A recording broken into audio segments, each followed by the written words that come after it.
नाज़रीन, रीजन के अंदर सूरत हाल जो है वो बतदरीज खराब हो रही है और मामला जंग की तरफ तेजी के साथ जा रहे हैं। रशिया ने यह कहा है कि जो इंटरनेशनल सिक्योरिटी सिचुएशन है ये मोस्ट डेंजरस लेवल के ऊपर पहुंच चुकी है।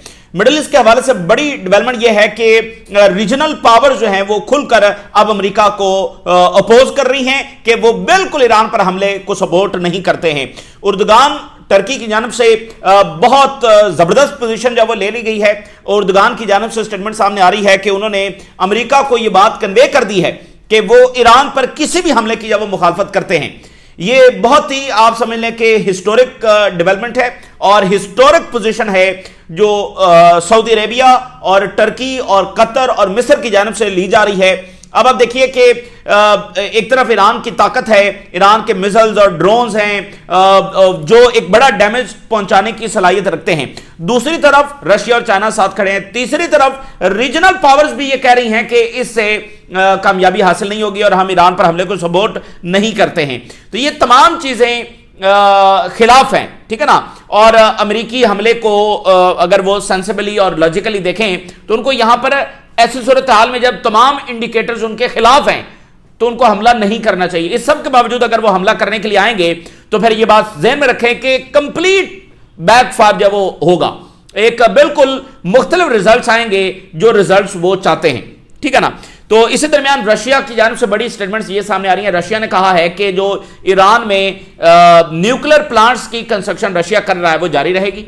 उधर से अमेरिका हमला करने के लिए आ रहा है, इजराइल हमला करने के लिए आ रहा है और रशिया कह रहा है हम तो न्यूक्लियर प्लांट्स की कंस्ट्रक्शन जब जारी रखेंगे।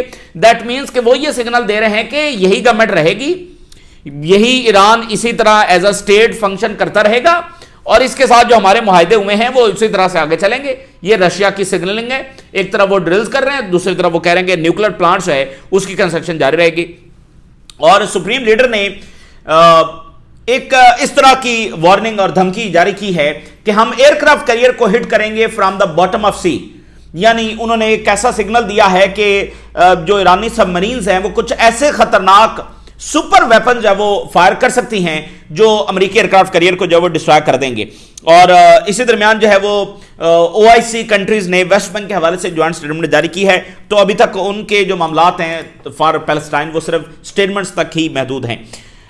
अच्छा जी, हेडलाइंस आपके साथ शेयर करते हैं और सबसे पहले आगाज करते हैं टर्की से। जो उर्दुगान की स्टेटमेंट सामने आ रही है, उर्दुगान ने कहा है कि टर्की की जानिब से अमेरिका को यह बात कन्वे की गई है कि हम ईरान पर किसी भी हमले को सपोर्ट नहीं करते हैं। अच्छा, चूंकि यहां पर जो रीजनल फ्रेमवर्क है वो इस डायरेक्शन में काम कर रहा था कि रीजनल कंट्रीज इजराइल और अमेरिका, इनका ज्वाइंटली नैरेटिव यह था कि Iran is threat for the regional security and global security. तो यहां पर बहुत सारे मालिक ने यह कोशिश भी की कि ईरान पर हमला होना चाहिए, इसकी वो मुकम्मल सपोर्ट करते रहे कि ईरान पर मिलिट्री अटैक होना चाहिए। तो यह फ्रेमवर्क इस तरह से काम कर रहा था और अमेरिका का जवाब भी यही था कि हम यहां पर इसलिए बैठे हुए हैं कि रीजनल कंट्रीज को ईरान से बचा रहे हैं। तो अब रीजनल कंट्रीज ना सिर्फ यह कह रहे हैं कि हमला हम नहीं चाहते हैं, दूसरा वो ये कह रहे हैं कि ईरान के साथ हमारे ताल्लुकात ठीक हो गए। तो जो अमेरिकी मुदाखलत और यहां पर बैठने का जवाब है वो भी खत्म हो गया। वो तो ईरान से बचाने के लिए बैठे हुए थे ना, अब ना ही ईरान कोई खतरा है और ईरान के साथ ताल्लुकात भी ठीक हो गए। और अमेरिकी मुदाखलत का जवाब ही यह था कि भाई ईरान हमला करेगा। तो वो कह रहे हैं भाई ईरान तो हमला कर ही नहीं रहा, तो आप जो है वो फिर ईरान पर क्यों हमला करने जा रहे हैं? आप हमारी वजह से ये सारा कुछ कर रहे थे ना, अब हम नहीं चाहते कि ईरान पर हमला हो, तो फिर आप क्यों अटैक करने जा रहे? तो बड़ा क्लियरली जो है वो ये बताया गया। और मैं आगे डिटेल्स आपके साथ शेयर करता हूं कि वाई अब ये जो रीजनल कंट्रीज हैं ये ऐसे पोजीशन क्यों ले रहे हैं। क्योंकि मैं आपको बता दूं कि ये इन तमाम मुल्कों की नेशनल सिक्योरिटी के खिलाफ है कि अगर ईरान डिस्टेबलाइज होता है। Erdogan, an attack on Iran will not benefit any party and we have informed the American side that we oppose military intervention in Iran. ये बात देखें, उन्होंने कहा है कि ईरान पर हमले से किसी को फायदा नहीं होगा। जैसे हमने पिछली वीडियो में बात की कि इराक पर अटैक हुआ तो उसमें ना ही अमेरिका फाते हुआ ना ही इराक को कामयाबी हासिल हुई, तो इसमें बेनिफिशियरी तो सिर्फ इजराइल हुआ, तो ना ही रीजन को कोई फायदा हुआ। रीजन ने तो फिर दाइश देखी ना, और आज तक इराक जब वो डिस्टेबलाइज है। तो इराक के बाद फिर शाम हो गया, तो किसी पार्टी को, यूरोपियंस को कोई फायदा नहीं हुआ। यूरोपियंस ने तो माइग्रेशन फेस की, किसी पार्टी को फायदा नहीं हुआ सिवाय इजराइल के। तो यही टर्की जो है वो कन्वे कर रहा है कि फायदा इसमें किसी को नहीं होगा, हमें नहीं होगा, आपको नहीं होगा, यूरोपियंस को नहीं होगा, तो फिर यहां पर हमले की जरूरत क्या है। Turkey oppose military intervention in Iran, और हम ये बात कन्वे करेंगे और एम्फसाइज करेंगे कि military escalation will increase the state of instability in the reason.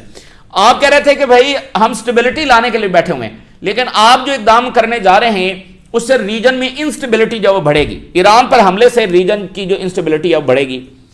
अब देखिए, regional powers are pushing to prevent US Iran war.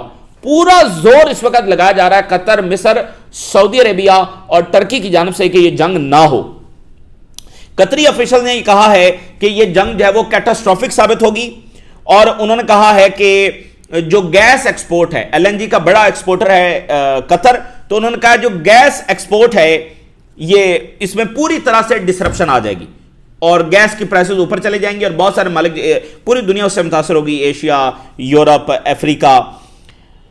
Saudi officials ने यह कहा है कि हम बिल्कुल इसको सपोर्ट नहीं करते, और अगर एक तो यह है कि इसके नतीजे में रीजनल वॉर छिड़ जाएगी, और जो ही रीजन डिस्टेबलाइज होगा तो जो सऊदी अरेबिया का इस वक्त प्राइम गोल है, सऊदी अरेबिया की सबसे टॉप प्रायोरिटी क्या है, सऊदी अरेबिया की सबसे टॉप पॉलिसी क्या है, वो है विजन 2030। ये सऊदी अरेबिया के लिए किसी भी चीज से ज्यादा इंपॉर्टेंट है। तो वो जो इकोनॉमिक ट्रांसफॉर्मेशन है सऊदी अरेबिया के अंदर कि वो ऑयल इकोनॉमी से शिफ्ट कर रहे हैं मॉडर्न इकोनॉमी की तरफ, तो वो जो ट्रांसफॉर्मेशन है वो बहुत बुरे तरीके से मुतासर होगी।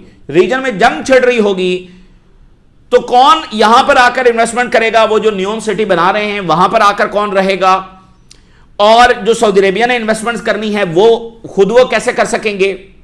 और एक खतरा सऊदी अरेबिया को और बाकी मुल्कों को यह है कि उनके जो ऑयल इंफ्रास्ट्रक्चर है उस पर भी अटैक हो सकता है। जब जंग छिड़ गई तो फिर पता नहीं क्या से क्या हो जाएगा। तो ऑयल इंफ्रास्ट्रक्चर, एक तो ऑयल फ्लो रुक जाएगा, दूसरा यह है कि जो उनका इंफ्रास्ट्रक्चर है वो अंडर अटैक आएगा। यहां पर एक बात यह भी नोट कर लें कि सऊदी अरेबिया और यूएई ने स्ट्रेट ऑफ हॉर्मुज को बाईपास करने के लिए कुछ पाइपलाइंस बना रखी हैं, और ये कुछ साल पहले बनाई गई थी इसी खतरे के पेश नजर के कल को अगर ये जंग हुई तो फिर स्ट्रेट ऑफ हॉर्मुज तो बंद हो जाएगा, तो फिर उसको बाईपास करने के लिए, यानी जो पर्शियन गल्फ है यहां से, यहां पर सऊदी अरेबिया का ऑयल है, तो यहां से उन्होंने पाइपलाइन कनेक्ट की है जो पूरे कंट्री से गुजरती हुई जो दूसरी तरफ यानी रेड सी वाला साहिल है सऊदी अरेबिया का। सऊदी अरेबिया की एक तरफ पर्शियन गल्फ है, दूसरी तरफ रेड सी है, तो उन्होंने पर्शियन गल्फ से पूरा कंट्री गुजर कर दूसरी तरफ रेड सी की तरफ एक पाइपलाइन बनाई है। इसी तरह यूएई ने ओमान के जरिए और यहां से एक पाइपलाइन जब बनाई है, लेकिन उसमें मसाइल हैं। उसमें मसाइल यह है कि जितना ऑयल वो इस वक्त एक्सपोर्ट कर रहे हैं, ये पाइपलाइंस उतना ऑयल वहां पर ट्रांसफर नहीं कर सकती हैं, ठीक है। और फिर मिसाल के तौर पर रेड सी है, तो रेड सी में तो यमन बैठा हुआ है ना, और इधर गल्फ ऑफ ओमान है और अरेबियन सी है, वहां भी यमन बैठा हुआ है, तो वो दूसरी तरफ जाएंगे तो कौन सा मसला हल हो जाएगा, गुजरना तो फिर भी वहीं से है, तो इसलिए वो भी काम नहीं आएगा और वो बहुत थोड़ा ऑयल जब वो ट्रांसफर कर सकेंगे। और कतर क्या करेगा, कतर दुनिया का मेजर एलएनजी एक्सपोर्टर है। और फिर टर्की ने यह कहा है कि मिलिट्री अटैक ईरान पर, इससे ना ही रिजीम टॉपल होगी, ना ही गवर्नमेंट गिरेगी, और ना ही जो न्यूक्लियर डिस्प्यूट है वो खत्म होगा। देखें, अमेरिका ने ईरान के न्यूक्लियर साइट्स पर अटैक कर लिया, क्या उनका न्यूक्लियर प्रोग्राम खत्म हो गया? नहीं, बल्कि रशिया मजीद वहां पर डेवलप कर रहा है। तो ना ही ये गवर्नमेंट गिरेगी और ना ही जो है वो जो न्यूक्लियर का इशू जो अमेरिका समझता है वो किसी तरीके से हल होने वाला है। ईरान का न्यूक्लियर प्रोग्राम शाम और लीबिया की तरह डिस्ट्रॉय नहीं होने वाला। एक चीज मैं आपके साथ बयान कर दूं, फिर आगे तेजी के साथ चलेंगे। आप मिसाल ने सद्दाम हुसैन, इराक, शाम और लीबिया और वेनेजुएला, 4 कंट्रीज, 4 पर अटैक हुआ, लेकिन चारों में 1% एज अ रजीम है, 1% एज अ गवर्नमेंट है। इराक में सद्दाम हुसैन, शाम में बशार अल असद, लीबिया में मुअम्मर कज़ाफी और वेनेजुएला में प्रेसिडेंट मडोरो। 1% एज अ गवर्नमेंट है, एज अ रजीम है। अफगानिस्तान, वियतनाम एंड ईरान, यहां पर ऐसा कुछ नहीं है, यहां पर 1% रजीम नहीं है। अफगानिस्तान में रजीम तालिबान है, ईरान के अंदर रिजीम IRGC है। तो जैसे आपने देखा अफगानिस्तान में तालिबान वापस आ गए। अब तालिबान अच्छे ये बुरे, हम वो डिबेट नहीं कर रहे। बात करने का मकसद यह है कि वो किसी को हिट कर देंगे, असैसिनेशन कर देंगे, लीडरशिप को, सालों जंग लड़ते रहेंगे, फिर भी वो चूंकि वो एक जमात है ना, तो उस जमात को खत्म नहीं किया जा सकता। तो सेम यहां पर अमेरिका फौज भी उतार देगा ना, तो ये IRGC को खत्म नहीं कर सकते। तो इसलिए यहां पर रिजीम चेंज का सवाल ही पैदा नहीं होता। तो यस, वो बहुत ज्यादा डिस्ट्रक्शन ईरान में मचा सकते हैं, सारा कुछ कर सकते हैं, लेकिन ना ही न्यूक्लियर वाला उनका मसला हल होगा और ना ही जो है वो ये रिजीम चेंज होगी। और अमेरिका ज़ाहिर अपनी फौज भी नहीं उतार सकता। अभी इसराइल के मकान से जरा, क्योंकि इसराइल ये चाहता है कि यहां पर डिस्ट्रक्शन तो आए ना, जो भी होना है डिस्ट्रक्शन तो आए, तो इसलिए ईरान ये कह रहा है कि हमारा पहला हदफ इसराइल होगा, जो पूरे रीजन में डिस्ट्रक्शन का असल बायस है, हम फिर उसे हिट करेंगे। और जो दूसरे मुल्कों में वो डिस्ट्रक्शन फैलाना चाहता है, हम उधर डिस्ट्रक्शन जब फैलाएंगे, तल अवीव और हाइफा हमारा निशाना होंगे। तो ये टर्की का मैसेज है कि भाई आपकी मिलिट्री स्ट्राइक जो है वो कुछ करने वाली नहीं है। और इससे एक और उन्होंने यूरोपियंस को मैसेज भेजा। उन्होंने कहा कि रेफ्यूजीज के सैलाब के लिए तैयार हो जाएं, यहां से वॉर जो है वो ट्रिगर करेगी, रेफ्यूजीज का सैलाब आएगा टर्की की तरफ, फिर टर्की से आगे यूरोप, डिस्टेबलाइज कर देगा बॉर्डर रीजन्स को, और जो एथनिक टेंशंस है वो और बढ़ेंगी। खासकर जैसे कुर्द का इशू है जिसको बड़ी मुश्किल के साथ टर्की कंट्रोल कर रहा है, वो कुर्दों वाला इशू और बाकी एथनिक इश्यूज जो हैं वो दोबारा से जड़ पकड़ जाएंगे। तो अक्रॉस द रीजन गवर्नमेंट जो है वो इसको अपोज कर रही है, लेकिन वो एक डिफिकल्ट रियलिटी भी साथ साथ फेस कर रही है। और वो रियलिटी क्या है? एक तो वो अमेरिका के ऊपर डिपेंडेंट है सारे के सारे, तो वो अमेरिका जंग करने जा रहा है, वो अमेरिका को रोक भी रहे हैं कि भाई जंग ना की जाए, लेकिन साथ साथ ये सारे रीजनल कंट्रीज जंग की तैयारी भी कर रहे हैं, ठीक है ना, यानी पूरी कोशिश भी कर रहे हैं कि जंग ना हो, लेकिन उनको एक खतरा यह भी है कि अगर ये जंग होगी तो फिर क्या होगा। तो दो चीजें साथ साथ हो रही हैं, जंग की तैयारी भी हो रही है। तो डिफिकल्ट रियलिटी यह है कि अमेरिका पर वो डिपेंडेंट है, अमेरिका जंग करने जा रहा है, आगे से ईरानी जो मिसाइल्स और ड्रोन्स हैं उसका इनको खतरा है। So they oppose war and working to prevent it, but at the same time they are also preparing for the possibility of war. Oil prices जब वो ऊपर चली जाएंगी, इनको खतरा ये है कि ऑयल इंफ्रास्ट्रक्चर के ऊपर अटैक होगा और डिसरप्शन ऑफ द शिप्स होगी स्ट्रेट ऑफ हॉर्मुज के अंदर, सुइज कैनाल के अंदर, और जो फ्लाइट्स हैं, ठीक है ना, एयर स्पेस भी तो बंद हो जाएगी ना भाई, एयर स्पेस भी तो बंद हो जाएगी। आप जरा डायमेंशंस तो देखिए, समुद्री फिजाई सब तबाही है, एयर स्पेस भी बंद हो गई, कैपिटल्स की तरफ फ्लाइट्स रुक गई, स्ट्रेट ऑफ हॉर्मुज बंद हो गया, ऑयल इंफ्रास्ट्रक्चर पर अटैक हो गया। सो ये तबाही तबाही तबाही, इराक, शाम, लिबिया, ये सब पीछे रह जाएगा जो ईरान जंग के नतीजे में तबाही आने वाली है। सो आज उर्दगान और ये सारे रीजनल कंट्रीज ये अपोज कर रहे हैं और खुलकर ये स्टेटमेंट जारी कर रहे हैं, क्योंकि जंग बिल्कुल आप समझो कि हम शायद 24-48-72 घंटे दूर हों, यहां भी ये भी सूरत हाल है क्योंकि एयरक्राफ्ट करियर आ रहा है, किसी वक्त कुछ भी हो सकता है ना। उधर झुंड की तरह, जैसे परिंदों के झुंड नहीं आते, उसी तरह से अमेरिका के जेट्स और फ्यूल टैंकर्स आ रहे हैं, they are flocking into the region, ठीक है ना। जैसे परिंदों के झुंड एक साथ ऐसे फ्लाई नहीं करते, तो वो 40 से 50 जेट्स एक साथ वो फ्लाई करके आए हैं। तो जंग बिल्कुल धानी के ऊपर खड़ी है, यार ये मुल्क कह रहे हैं कि भाई ये बिल्कुल जो है वो सबके लिए तबाहकुन साबित होगी। यार आपने हमसे इन्वेस्टमेंट लेनी है, हम कहां से आपको इन्वेस्टमेंट देंगे, हम जो इतनी जंग के अंदर होंगे। अच्छा, अब इसी दरमियान जो रशिया और चाइना कई डायमेंशन में ये सिग्नल दे रहे हैं कि वो साथ खड़े हैं, यानी वो वेपन्स भेज रहे हैं, टेक्नोलॉजी भेज रहे हैं, अच्छा ड्रिल्स करने के लिए पहुंच गए हैं, मल्टीपल और चीजें हैं, स्पेस से मदद हो रही है। इसके साथ अब उन्होंने ये भी कहा कि जो construction of the nuclear plant है, बुशेयर न्यूक्लियर प्लांट, टोटल रशिया ने 8 बनाने हैं, बुशेयर वो बना रहे हैं, बुशेयर के ऊपर जो कंस्ट्रक्शन का काम है वो जारी है। अच्छा, यहां पर इनके साइंटिस्ट भी हैं, यानी ये ठीक है ना, तो यहां पर वो इसकी कंस्ट्रक्शन और ये सारा जो जारी रहेगा। और ईरान के एम्बेसडर टू रशिया क्या कह रहे हैं, ईरानी ambassador to Moscow, military contracts जो हमारे रशिया के साथ हुए हैं वो इंप्लीमेंट हो रहे हैं, यानी सिग्नल क्या है कि यही गवर्नमेंट है, उसके साथ जो मुआहदे हुए हैं वो उसी तरह से आगे बढ़ेंगे। यानी रशिया चाइना का सिग्नल यह है कि यही ईरान, यही स्टेट, यही गवर्नमेंट, यही सिस्टम इसी तरह से कंटिन्यू करेगा। और ईरानियन ऑयल मिनिस्टर ने इंडिकेट किया है कि रशिया के साथ गैस पाइपलाइंस और जो दीगर एनर्जी रिलेटेड जो एग्रीमेंट्स हैं वो मजीद आगे बढ़ेंगे। वो डिस्ट्रॉय करने आ रहे हैं। वो कह रहे हैं न्यूक्लियर प्लांट्स भी बनेंगे, एनर्जी भी होगा, सारा कुछ होगा। और इसी दरमियान जो है वो क्यूबा के जो फॉरेन मिनिस्टर हैं वो रशिया पहुंच गए हैं। बड़ी इंपॉर्टेंट बात है, इस पर हम अगली वीडियोस में बात करेंगे। क्यूबा अंडर अटैक है और उसके फॉरेन मिनिस्टर पहुंच गए हैं मॉस्को। अच्छा, जो स्ट्रेट ऑफ हॉर्मुज़ में बंदिश हुई है तो उसकी वीडियो सामने आ रही हैं। एक लंबी कतार जो है वो देखी जा सकती है ऑयल टैंकर्स की। अभी तो उन्होंने थोड़ा सा बंद किया, तो जब वो मुकम्मल बंद करेंगे, ये तो मतलब उन्होंने रास्ता खुला हुआ था लेकिन एक हिस्सा उन्होंने बंद किया, रास्ता सारा उन्होंने बंद नहीं किया। उसके बावजूद वहां पर कतारें लग गई और फिर परमिशन ली जा रही थी कि हम यहां से गुजरे ना गुजरे, तो ये अफोर्डेबल नहीं होगा उनके लिए। ईरान ने यह कहा है कि हमारी आर्मी मैक्सिमम अलर्ट के ऊपर है। अच्छा, सुप्रीम लीडर ने क्या कहा? सुप्रीम लीडर ने यह सिग्नल दिया है कि ये एयरक्राफ्ट कैरियर जो बड़ा ताकतवर है, ये हम मानते हैं, लेकिन उससे भी ज्यादा एक चीज ताकतवर है जो बॉटम ऑफ द सी से फायर की जाएगी और इस एयरक्राफ्ट कैरियर को गर्क कर देगी। तो बॉटम ऑफ सी में क्या है? बॉटम ऑफ सी में सबमरीन है। तो इस स्टेटमेंट को इस तरह से इंटरप्रेट किया जा रहा है कि वो सबमरीन से कुछ खतरनाक और सुपर वेपन जो है वो फायर करने की धमकी दे रहे हैं। फ्रॉम द बॉटम ऑफ सी से हम ऐसे खतरनाक वेपन्स फायर करेंगे जो इस ताकतवर तरीन एयरक्राफ्ट कैरियर को डिस्ट्रॉय कर देंगे। तो ईरान की जो सबमरीन्स हैं वो कोई बड़ी तबाही जो ला सकती है। और उनके पास देखें, असल चीज ये है कि जो चाइना रशिया से मिसाइल्स आ रहे हैं उन्होंने असल काम दिखाना है, ठीक है ना। वो एक मिसाइल जो है वो इस इतने बड़े एयरक्राफ्ट कैरियर को डैमेज कर सकता है।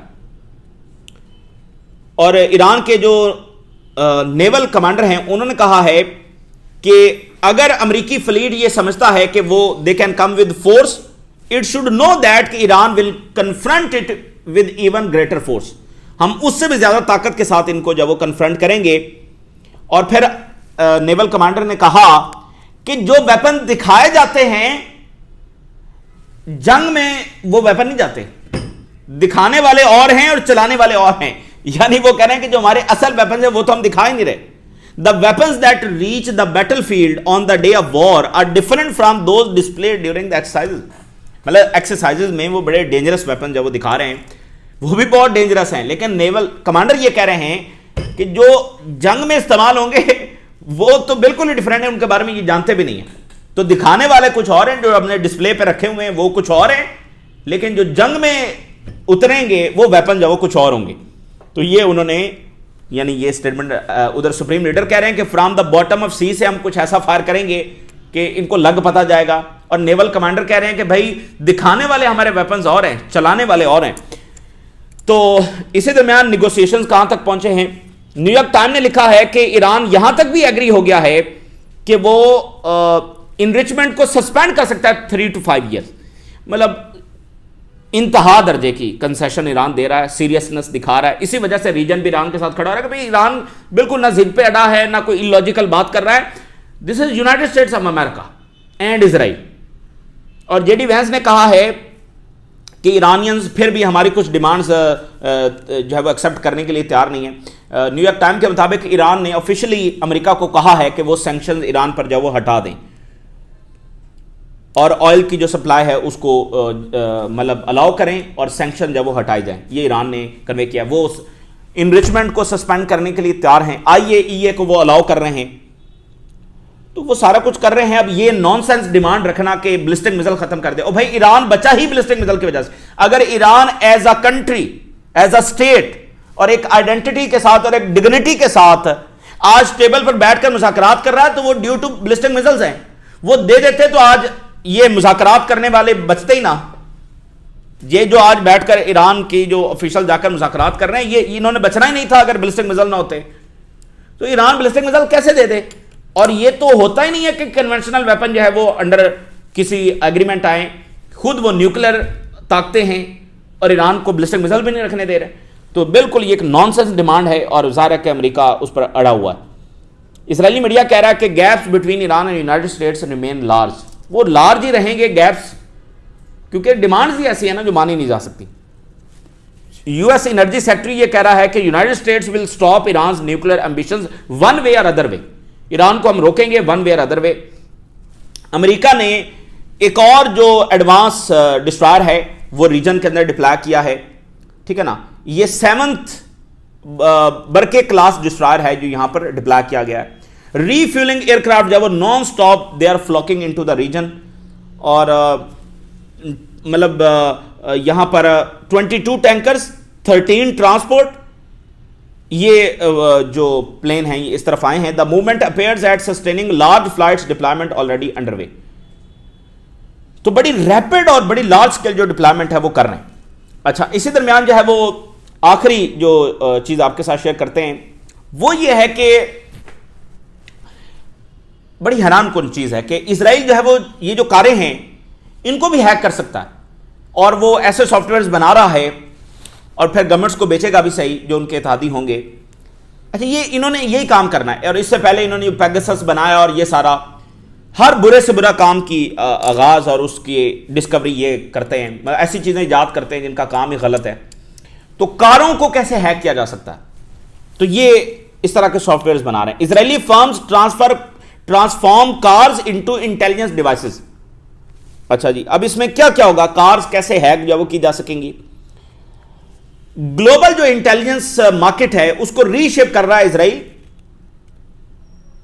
और ये चलते फिरते कंप्यूटर्स होंगे, कारें, बिल्ट इन सिम कार्ड्स होंगे, GPS systems, Bluetooth connectivity, multimedia platforms जो कि ट्रांसमिट कर सकेंगे डाटा को मुसलसल। एटलीस्ट 3 इजरायली जो कंपनीज है वो इसके लिए जो वो काम कर रही हैं। व्हीकल्स को रियल टाइम के अंदर ट्रैक किया जा सकता है। स्पेसिफिक टारगेट्स को हजारों कारों के अंदर जो वो आइडेंटिफाई किया जा सकता है। आर्टिफिशियल इंटेलिजेंस का इसमें इस्तेमाल किया जाएगा। रोड साइड कैमरास को कैसे इस्तेमाल किया जा सकता है। एडवर्टाइजिंग डाटा, सेलुलर डाटा, ये सारा उसमें इस्तेमाल किया जा सकता है। कंप्रीहेंसिव इंटेलिजेंस प्रोफाइल जब वो बनाया जा सकेगा, rather than directly hacking a device, ठीक है ना, डायरेक्टली उसको किसी डिवाइस को हैक करने के बजाय ये पूरा कंप्रीहेंसिव उसका इंटेलिजेंस डाटा जब वो हासिल किया जा सकेगा। तो ये इजराइल ये काम कर रहा है। और Saudi Arabia, Jordan, UAE, Qatar, Indonesia, Pakistan, Egypt and Turkey, इन्होंने वेस्ट बैंक के हवाले से स्टेटमेंट जारी करते हुए उसकी अपोज किया है और उसको कंडेम किया है। तो जनाब अली, ये इस वक्त की गैर मामूली खबरें आपके साथ शेयर की। सूरत हाल काफ़ी गंभीर लग रही है और ऐसा लगता है कि हमले का फैसला हो चुका है। डिले है वो डिफरेंट वजूहात की वजह से है, वो इसलिए नहीं है कि चूंकि मुज़ाकरात हो रहे हैं तो मुज़ाकरात के नतीजे की वजह से जंग होगी, नहीं, ऐसा कुछ भी नहीं। जंग होगी बस, ठीक है। तो फैसला हो चुका है। आखिरी जो गो ऑन है वो ऑर्डर ट्रंप ने जारी करना है, बस इतना ही है। तो ये ताज़ा तरीन डेवलपमेंट्स है जो आपके साथ शेयर किया। आपने राज आगाह करें, इजाज़त दीजिए। अल्लाह हाफिज़।